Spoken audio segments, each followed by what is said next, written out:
So I'm going to show you how I apply my hair mask. If you remember, this was the hair I did on Saturday that I had to wear a wig on it to church. This is my hair mask that I have mixed. This hair mask here, you have mayonnaise, 2 eggs, and honey, and olive oil or coconut oil, any oil of your choice.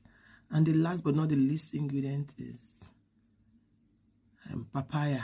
Yeah, so I have mayonnaise, eggs, avocados. Yeah, mayonnaise, eggs, and avocados.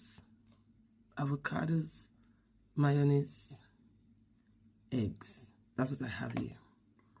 So I'm going to apply it to my hair. So to make it easy, you do it this way.